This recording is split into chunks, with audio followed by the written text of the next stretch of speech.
Good morning. I'm here to get us started at our third edition of Beyond. I'm Andrew Chitty. I'm the Challenge Director at UKRI for the creative industries. And this is our third edition of Beyond, and I think it's our most exciting yet. Beyond's always had an ambition of bringing together the research and innovation community across the creative businesses, cultural organisations, and of course the university research sector. And in the 2 years since the first Beyond, I think we've come a tremendously long way. Not just celebrating the progress in practice that we hear about over the next 4 days, the amazing things people are doing, the amazing projects, the amazing new innovations, the products and services that people are devising and experimenting with. But I think also we've come an awful long way in our progress in thinking.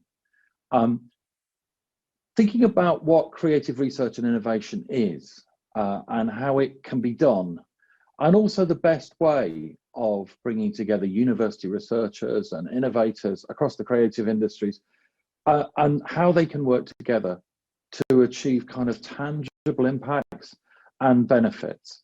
So I think we've seen, particularly over the last year, a flowering of these new ways of working.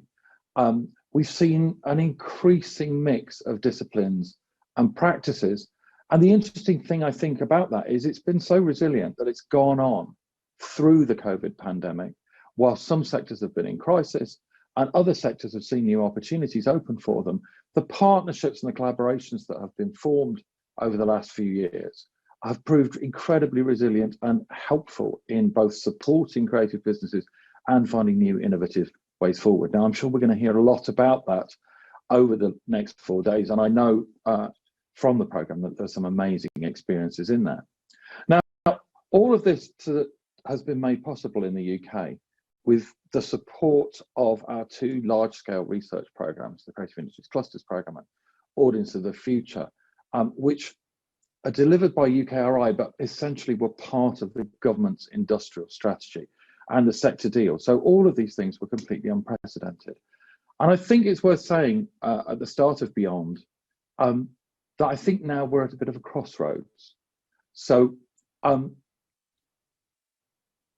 we've had a direction of travel that's been incredibly positive.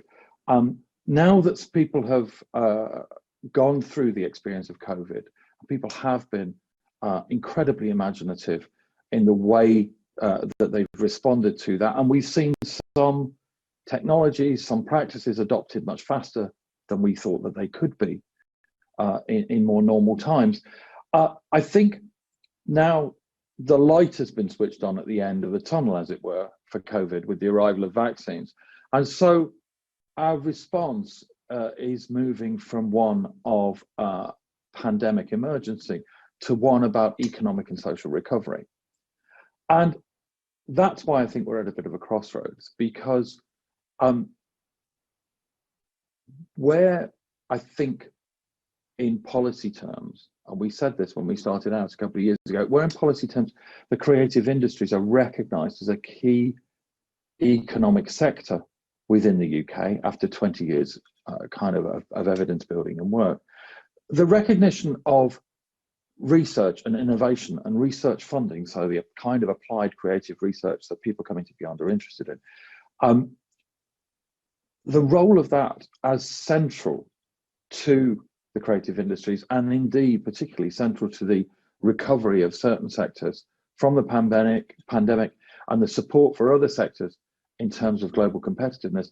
I think that although we've gathered huge amounts of evidence, at this time, as the government is thinking, UK government is thinking of refreshing its industrial strategy, I think to assume that that's widely understood and has become in such a short time an accepted part of the kind of policy framework, I think we'd be crazy to think that. So I think that we all recognise, and we'll hear a lot over Beyond, of amazing stories which have lessons about building back better and what building back better is. I think we know that our ongoing experiments in this area are providing really fertile ideas for how we should go about this.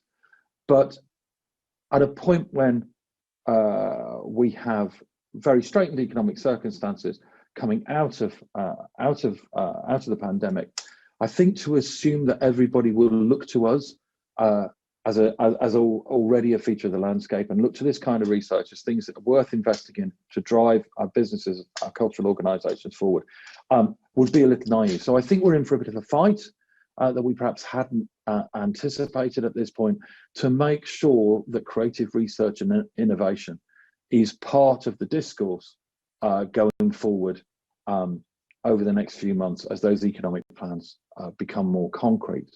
And I think we'll all look to draw on the amazing examples that we'll hear about at Beyond, the amazing things that you all do to provide the evidence to put into that policy framework. But essentially, that's next week's business. This week's business is Beyond. So, and as I said at the outset, today, I think we are opening up the most exciting Beyond yet. I think it's larger, it's more innovative. We've got huge showcases, but one of the most exciting things about it is that we've got a new MC for Beyond. And over the next 4 days, Joanna Abia will be taking charge of you lot, keeping us all on the right track, but also offering her unique insights, because Joanna's an extraordinary character in that she's an entrepreneur, a campaigner, and an advocate. She launched her first charity at 18, which for those of us who are very old makes us feel, very inadequate to have started so young with such a vision of what she wanted to do. In the this year's New Year's Honours list, she was awarded an MBE for services to diversity, and she's founder and CEO of her own company, Blue Moon, which not only offers diversity insight, metrics, and advice to organisations, but also offers a way of doing practical things about that by conducting executive searches to make sure that rather than the theory of diversity and inclusion, things can be put into practice. And Joanna's also the engine behind the all-party parliamentary group on creative diversity, who you'll see some other members of, hopefully, at Beyond over the next few days. So I'm really delighted that Joanna's going to be chairing Beyond for the next 4 days. And I think it would be an exciting departure to what's a hugely varied programme, which I think you'll all roam about and find things for. So that's it from me. I'm not really here. I'm just here to make sure that actually you're entertained whilst you're all still struggling with registration and getting yourself in order and remembering that you've got the right sessions booked in this morning. So I'll go now. I wish you the greatest enjoyment of Beyond 4. I'm sure I'll pop in at various points and contribute to the exciting discussions that I think we'll have. And the next person you'll see is Joanna Abay, who will be taking us forward and opening the proceedings. Thanks.